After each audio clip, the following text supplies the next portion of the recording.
कृषि कानून के खिलाफ आज किसानों ने देश भर में प्रदर्शन का ऐलान किया है। दिल्ली के बॉर्डर पर आंदोलन कर रहे किसानों के आंदोलन को आज 7 महीने पूरे हो रहे हैं। 7 महीने पूरे होने पर किसानों ने ट्रैक्टर रैली निकालने का फैसला किया है। किसान नेता राकेश टिकैत ने ऐलान किया कि हर 26 तारीख को और हर 10वें दिन किसान ट्रैक्टर रैली लेकर गाजीपुर बॉर्डर पहुंचेंगे। कल से ही गाजीपुर बॉर्डर पर किसानों का जमावड़ा बढ़ा है।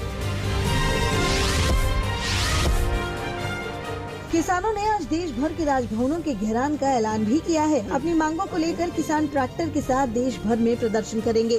किसान के आंदोलन को देखते हुए दिल्ली में मेट्रो के 3 स्टेशन दिल्ली विश्वविद्यालय, सिविल लाइंस और विधानसभा सुबह 10 बजे से दोपहर 2 बजे तक बंद रहेंगे।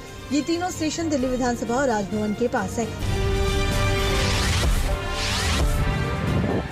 किसान मोर्चा ने राष्ट्रपति को लिखी चिट्ठी में किसान आंदोलन तोड़ने के लिए सरकार पर लोकतंत्र की हर मर्यादा की धज्जियां उड़ाने का आरोप लगाया। चिट्ठी में कहा गया कि देश के अन्नदाताओं ने 74 साल से हर जिम्मेदारी निभाई है। जान की परवाह किए बिना देश का खाद्यान्न भंडार खाली नहीं होने दिया और इसके बदले 3 काले कानून से हमारी नस्लों और फसलों को बर्बाद करने की कोशिश हो रही है। 26 का करेक्शन क्या है कि 26 जनवरी में यहाँ पे उन्होंने बहुत बड़ा धोखा किया यहाँ की भारत सरकार ने। तो ये 26 तारीख हर महीने आती है। 26 तारीख को ही आंदोलन शुरू हुआ, 26 तारीख को ही देश में इमरजेंसी लगी। तो ये भारत सरकार को 26 तारीख चैन से नहीं बैठने देगी। जब जब भी देश में 26 तारीख आएगी भारत सरकार को याद आती रहेगी।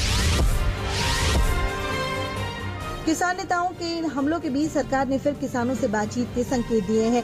कृषि मंत्री नरेंद्र सिंह तोमर ने कहा कि हम किसानों के प्रस्ताव का इंतजार कर रहे हैं।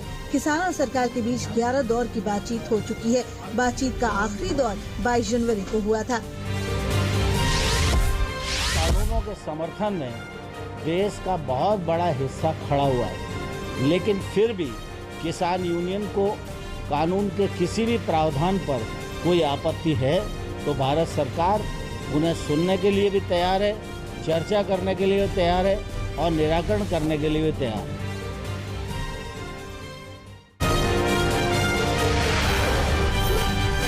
प्रधानमंत्री नरेंद्र मोदी आज सुबह 11 बजे अयोध्या के विकास कार्यों पर समीक्षा बैठक करेंगे। कोरोना के चलते ये बैठक वर्चुअल होगी। बैठक में यूपी के मुख्यमंत्री योगी आदित्यनाथ, डिप्टी सीएम केशव प्रसाद मौर्य और दिनेश शर्मा भी मौजूद रहेंगे। बैठक में पीएम मोदी के सामने अयोध्या का विजन डॉक्यूमेंट पेश किया जाएगा।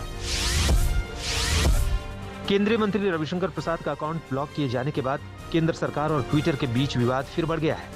रविशंकर प्रसाद ने साफ शब्दों में कहा कि ट्विटर को भारत का कानून मानना ही पड़ेगा। उधर केंद्रीय मंत्री का अकाउंट ब्लॉक किए जाने के बाद संसद की स्थायी IT कमेटी ट्विटर से जवाब मांगने की तैयारी कर रही है। ट्विटर ने अमेरिका के कानून का हवाला देते हुए रविशंकर प्रसाद का सोशल मीडिया अकाउंट बंद कर दिया था। हालांकि इसके 1 घंटे बाद ही शुरू भी कर दिया था। एक बात बिल्कुल स्पष्ट कर देनी पड़ेगी कि ट्विटर भारत के कानून से ऊपर नहीं है। अगर आपको भारत में अपना कारोबार चलाना है तो आपको यहां के कायदे कानून मानने होंगे, उसके अधीन रह के कार्य करना होगा। दिल्ली में ऑक्सीजन संकट को लेकर सुप्रीम कोर्ट की टास्क फोर्स की रिपोर्ट पर जबरदस्त राजनीति जारी है। रिपोर्ट आने के बाद बीजेपी ने केजरीवाल सरकार पर हमला बोला और कहा कि दिल्ली सरकार का झूठ सामने आ गया है। वहीं आम आदमी पार्टी ऐसी कोई रिपोर्ट न होने की बात कहकर बीजेपी के दावे को गलत बता रही है। दरअसल रिपोर्ट में कहा गया है कि कोरोना की दूसरी लहर के पीक के दौरान दिल्ली सरकार ने जरूरत से 4 गुना ज्यादा ऑक्सीजन की मांग की, जिससे 12 राज्यों के मरीजों पर असर पड़ा। भारतीय जनता पार्टी के नेता सुबह से जिस तथाकथित रिपोर्ट के हवाले से अरविंद केजरीवाल जी को गाली दिए जा रहे हैं, वैसी कोई रिपोर्ट एग्जिस्ट ही नहीं करती। जी हां, एग्जिस्ट ही नहीं करती। भारतीय जनता पार्टी झूठ बोल रही है। झूठ की इंतहा होती है, झूठ और मक्कारी की इंतहा होती है और भारतीय जनता पार्टी उस झूठ और मक्कारी के इंतहा पे पहुंच गई है, चरम पे पहुंच गई है। मनी लॉन्ड्रिंग मामले में महाराष्ट्र के पूर्व मंत्री अनिल देशमुख पर ईडी का शिकंजा कसता जा रहा है। ईडी ने कल अनिल देशमुख के 5 ठिकानों पर छापेमारी की। नागपुर में अनिल देशमुख के घर ईडी की टीम 7 घंटे रही और छानबीन की। इसके साथ ईडी ने अनिल देशमुख के साथ काम करने वाले 2 स्टाफ को भी हिरासत में लिया है। अनिल देशमुख के सचिव से पूछताछ के सवाल पर एनसीपी प्रमुख शरद पवार ने कहा कि हमें इसकी आदत है। ठीक आहे, ह्या गोष्टी आम्हाला काही नवीन नाहीत अनिल देशमुख हे काही पहिलेच नाहीत, अनेकांना सत्तेचा या पद्धतीनं वापर करण्याचा एक नवीन पायंडा आजच्या राज्यकर्त्यांनी दाखवलेला आहे. त्याच्या आधी काय बोलण्याची आवश्यकता नाही. आम्हाला त्याची व्यक्तींची चिंता वाटत नाही. अनिल देशमुखांच्या कुटुंबामध्ये त्यांच्या चिरंजीवांच्यावर, त्यांच्या व्यवसायावर यापूर्वीसुद्धा प्रेमाची नजर या केंद्र सरकारच्या काही यंत्रणेने दाखवलेली होती आणि त्याच्यामध्ये त्यांना काय त्यांच्या हाती लागलं मला माहिती नाही, पण माझ्या माहितीप्रमाणे काही लागलं नाही. आणि त्या नैराश्यपुरती आणखीन कुठं त्रास देता येईल का तो त्रास देण्याचा प्रयत्न आहे, पण त्याची काही चिंता करण्याचं आम्हाला कारण वाटत नाही. भोपाल से बीजेपी सांसद प्रज्ञा सिंह ठाकुर ने एक बार फिर विवादित बयान दिया है. सीहोर में एक कार्यक्रम में पहुंची प्रज्ञा ठाकुर ने कहा कि हेमंत करकरे को लोग देशभक्त कहते हैं, लेकिन जो वास्तव में देशभक्त हैं, उन्हें देशभक्त नहीं कहते हैं. इसके साथ प्रज्ञा ठाकुर ने कहा कि आतंकवाद का साथ देना कांग्रेस की विचारधारा है. कांग्रेस नेता अरुण यादव ने इस बयान पर पलटवार करते हुए कहा कि प्रज्ञा ठाकुर ने अपने कामों से भगवा वस्त्र और राष्ट्र धर्म को कलंकित किया है.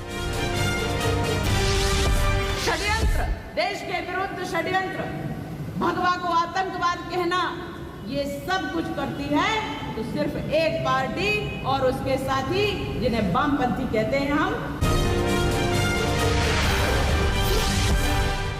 कोरोना संकट के बीच केंद्र सरकार ने बेहद अहम फैसला किया है. कोरोना वायरस से पीड़ित मरीजों को इलाज के लिए अपनी कंपनी या किसी से भी आर्थिक मदद मिलती है तो उस पर कोई टैक्स नहीं वसूला जाएगा. सरकार ने साफ कर दिया कि कोरोना के इलाज के लिए मिली मदद की रकम पर टैक्स नहीं लगाया जाएगा.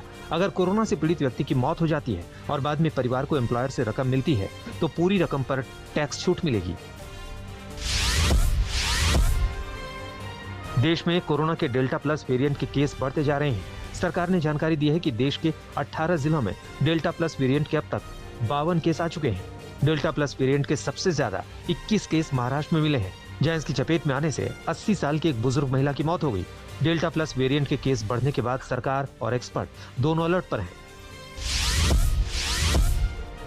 देश में तेजी से फैल रहे कोरोना के डेल्टा प्लस वेरिएंट के मामले पर केंद्रीय स्वास्थ्य मंत्रालय ने 8 राज्यों को चिट्ठी लिखी है. पत्र के जरिए स्वास्थ्य मंत्रालय ने डेल्टा प्लस वेरिएंट के बढ़ते मामलों पर चिंता जताई है. पत्र में कहा गया कि राज्य जांच और जीनोम सीक्वेंसिंग के लिए सैंपल भेजें. स्वास्थ्य मंत्रालय की ओर से उन राज्यों को चिट्ठी लिखी गई है जहां फिलहाल कोरोना के डेल्टा प्लस वेरिएंट के सबसे अधिक मामले सामने आ रहे हैं.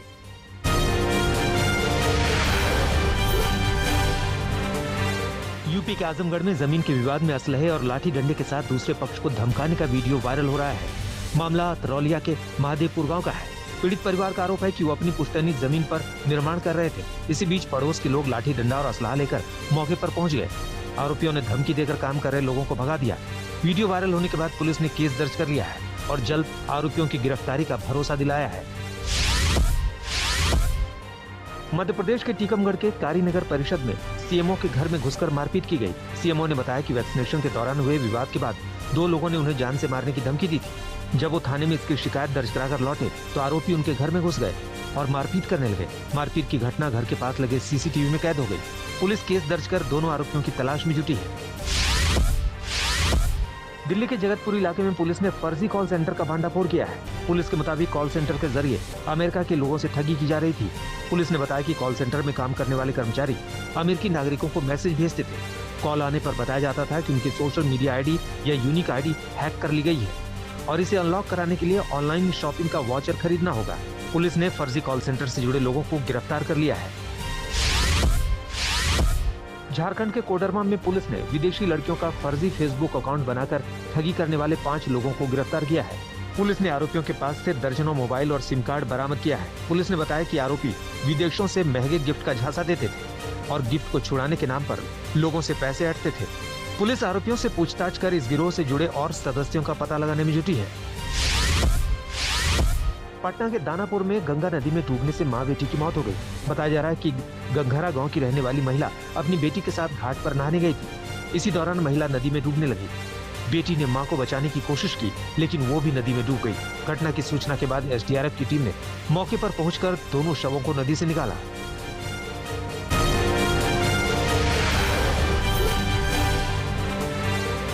जर्मनी के वुर्जबर्ग में चाकू से हमले में 3 लोगों की मौत हो गई, जबकि 5 लोग गंभीर रूप से जख्मी हो गए।